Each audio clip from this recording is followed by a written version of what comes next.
Hello, it's time for a new year and a New Year's resolution. New Year's Salt Throat! Throw the salt, get in the ring. Welcome to the Dohyo.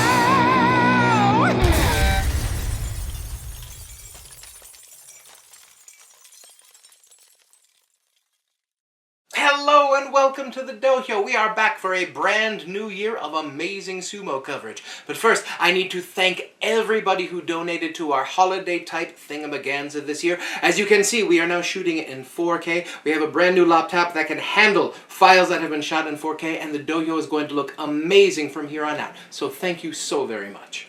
To those of you who supported the Kickstarter, the rewards will start flowing by the end of the month, and by that I mean the Sumo album, so don't worry about that. And an extra special thank you, in fact, a Sumo shout out to all those of you who spread news of the Kickstarter far and wide amongst the Sumo internet. All those you on the Sumo subreddits, I totally saw that. I was so touched. Thank you all so much for supporting the show. The reason I'm here doing the show in the corner with the radiator is y'all. Thank you. Alright, so last time I'm going to thank you, I promise. On to the Sumo.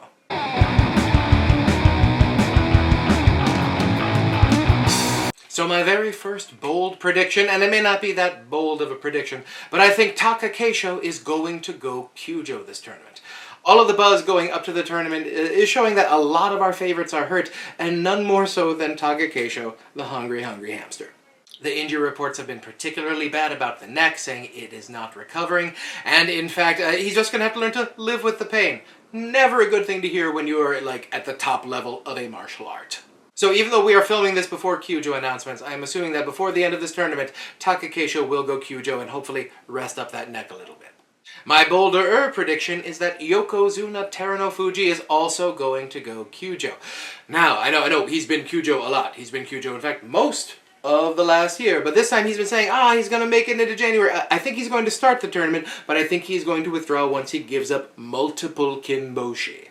Now, let us not forget that Terunofuji is in the same stable as Midorifuji and Atamifuji, so he's going to have a few different Maegashira to fight, but he will fight a few of them, and I think Wakamoto Hadu and Abi have excellent chances of putting dirt on the Yokozuna.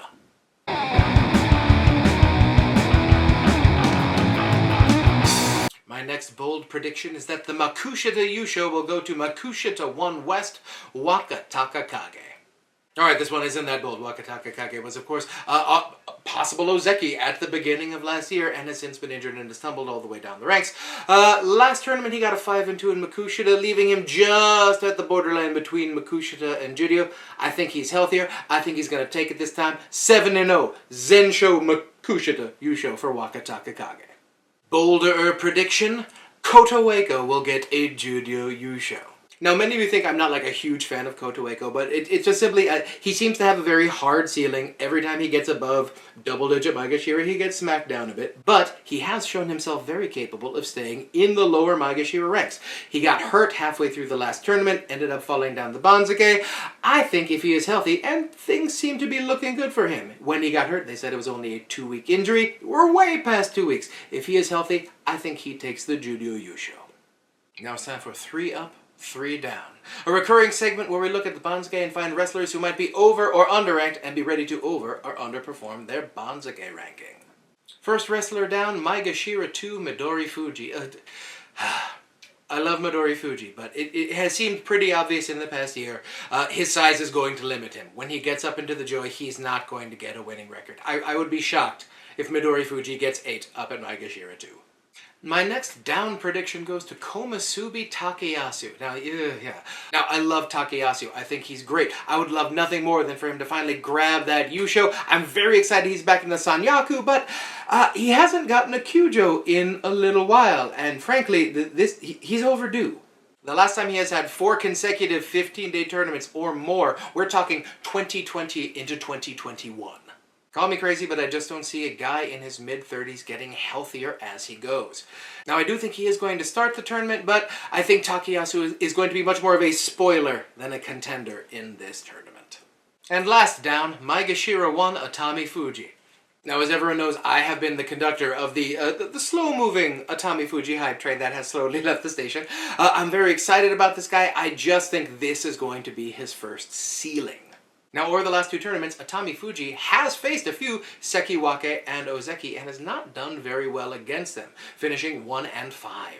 Which is unfortunate because this tournament, he's Maegashira 1. He's right in the meat grinder. So his first 4 or 5 matches are probably all going to be Ozeki and Sekiwake. So the big question is how well does he do in those first 5 days? Does he have the mental fortitude to be able to withstand losing 4 of his first 5 matches and probably deserving to lose those matches? I'm expecting 6 to 8 wins from Atamifuji. Now for 3 up. Our first up, Maegashira 2, Abi. Now, you know, Abi is a favorite of the channel. I just like the guy. I think Sumo is more fun with him in it. But some sadness has hit Abi's life. Of course, as we mentioned on the last episode, Abi's Oyakata, the Shikoriyama Oyakata, or the former Sekiwake Terao, passed away recently. And of course, this is the man who taught Abi everything he knows about pushing and thrusting. So although Abi doesn't usually break out of the 6 to 9 win bars up in the Sanyaku and Joy area, I would expect a better than average tournament from Abi this time out. Next on the ups, Maegashira 7, Asanoyama. Ooh, okay, this one's a bit speculative because frankly, Asanoyama has looked broken and hurt ever since he has returned to Makuuchi. But now, Maegashira 7?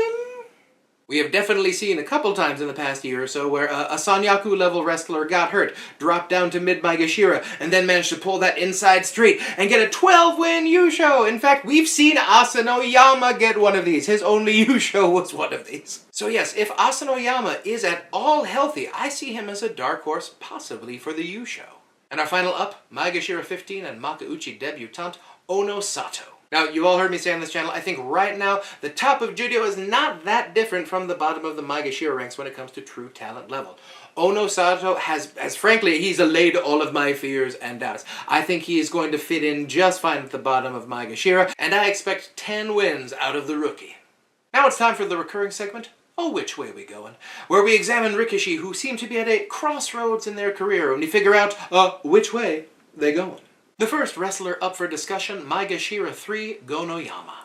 Now, Gonoyama is a fascinating case. He got a little bit of a late start in Sumo because he finished uni, but he has been working his way up the ranks with incredible steadiness, consistency. You may notice, since he has joined the Makuuchi division, he has been doing very well, but he's been getting 1 fewer win each time through the Banzage.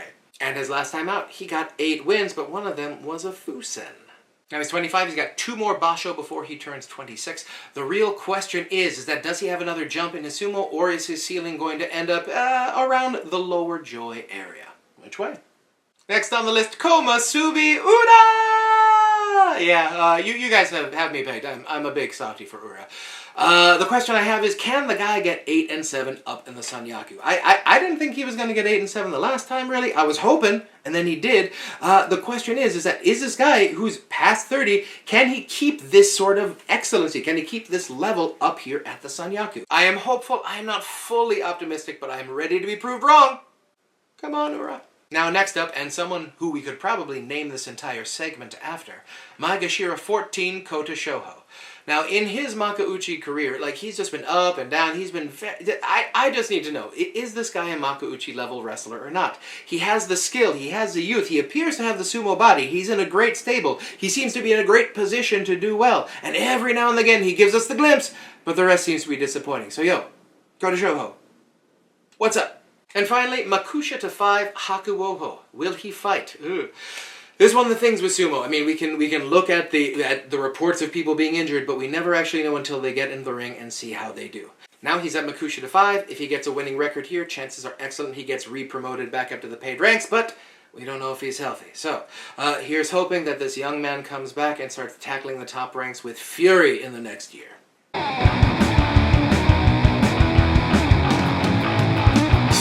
So the Yusho Pick, this one's gonna be really interesting. So I of course already think that Terunofuji and Takakeisho are not going to be in the tournament. So that thins the herd a little bit. But then I also look at past January winners, and if we look at past January winners, traditionally they were sort of like the come out of nowhere people. It was like Tamawashi, Tokashoryu. But if you look at the past 2 years, it's been people like Mitake Yumi, Takakeisho, slightly older wrestlers who are reasserting their dominance. So my bold prediction for the Yusho pick is that everyone in contention for the Yusho on the final weekend will have won one or fewer Yusho going into this tournament. Now we have a lot of very interesting one-time winners, a few I've already mentioned, like Abe, Asanoyama. And also guys like Hoshoryu who might be ready to jump on out. Now I have definitely considered Kirishima. If he wins this tournament, he is in line for Yokozuna promotion. It's just, in my sumo fandom career, I have seen two wrestlers get promoted to Yokozuna, Kisa no Sato and Terunofuji. And on those journeys, I saw a level of sumo dominance and just sort of sumo swag I have not yet seen from Kirishima. And perhaps it's just that's not his point of the journey. Perhaps he has to get the belt before we see the full swag yet. I'm definitely not at the place with Kirishima where I'm like, is it going to be Kirishima or the rest of the field? We're not there yet. So right now, I think Kirishima has like a 30 to 40% chance of winning, but right now, I've got the bet on the field. That said, I think Kirishima's going to do very well. I hope he stays healthy. I expect 10 wins if he does. I just think last tournament may have been just an excellent tournament for him as opposed to a leap in true talent level. And there's another dark horse in Sekiwake Kotonowaka. Now this guy has been, he's been doing great. As I mentioned, of course, in the last few episodes, he has had a very underrated year. He's been up in the Sanyaku. He just needs one excellent tournament for Ozeki. Don't think it's here yet. I expect him to have his breakout sort of May, July of this year. And I do expect him to be an Ozeki by the end of the year. So that leads us to the Yusho pick, the bolder prediction. So I thought it's going to be someone who's won one already and someone who might be a bit of a surprise. And that leads me to think Daisho will be our Yusho pick. After all, he won his first Yusho in January, and I see this one as being an excellent chance to repeat. Now I see him getting a 12-3. This may not be enough for Ozeki promotion, but I think it's going to be enough to keep him in the conversation for all, or if not most, of 2024.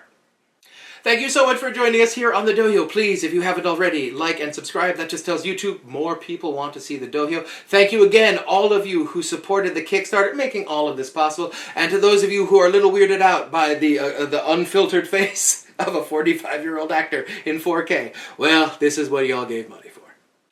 Stay tuned to the channel. We are going to have our mid-Basho quick strikes and, of course, our wrap-up after the tournament. You're not going to want to miss that. So everyone, stay safe. Stay strong, stay healthy, and I will see you next time on the Dohyo.